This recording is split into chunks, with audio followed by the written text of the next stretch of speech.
Even the preacher, the demographics would change according to the region in which the word was taught.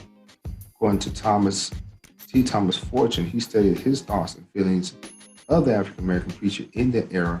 He said, no class of men wield more influence for good or evil among the Afro Americans than the Afro American preachers. Even though most of the preachers experienced the same hardship, the same struggles, and had the same amount of education, they were still esteemed a little higher than those of any other occupation, mainly because, again, the West African tradition gave room to the chief. They gave way to the chief and the spiritual advisor of the group.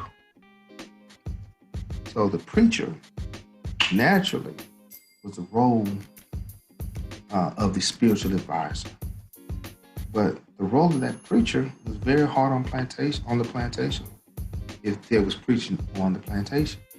Most were illiterate as well as submissive to their masters. But however, it was their connection to God that gave them such status.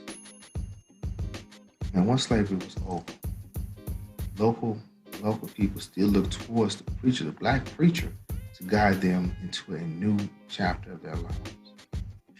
And now, when the war was over, and the people came out, the black people came out. And in my other podcast concerning the African American churches and its impact on education, as they was coming out to develop and express themselves freely through religion, they also wanted their children and their children's children to express themselves through education. So the development of the black church was very crucial during this period of time, during the Reconstruction period between 1865 and 1920. Moreover, if she did not develop, then the phenomena of this black culture would not be known to the world around us. And during this time, churches from various parts of the United States experienced different kinds of culture. Freedmen in the North wasn't as impacted as the free people during this time in the South.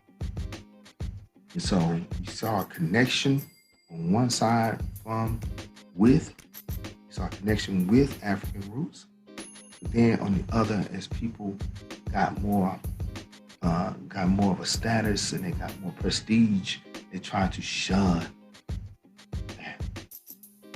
We're going to talk about that. We're going to talk about how this has rolled over into the 20th century, as far as how the African American church is, how it either hindered the spirit of the church or the spirit of the African in the church, or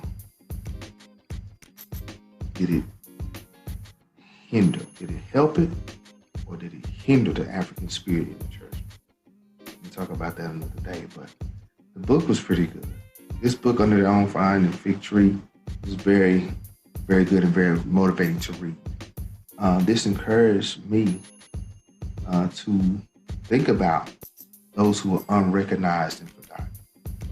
You see, we have great pillars in our community who are ministers, and we have the C.A.W. Clarks and the C.L. Franklins and Rosetta Tharpes and Abraham Lincoln Kings and even Martin Luther King and many others, L.S. Cameron, Shreveport. But the development of the black church was structured and developed by those who were, quote unquote, unknown, but their vision and their aspirations were felt. So it's very crucial. This was a crucial period of time between 1865 and 1920. And so if she didn't develop then, the phenomenon of the black church would not be known today. Of course, the African Americans would still go to church, but the whole church culture would not be the same.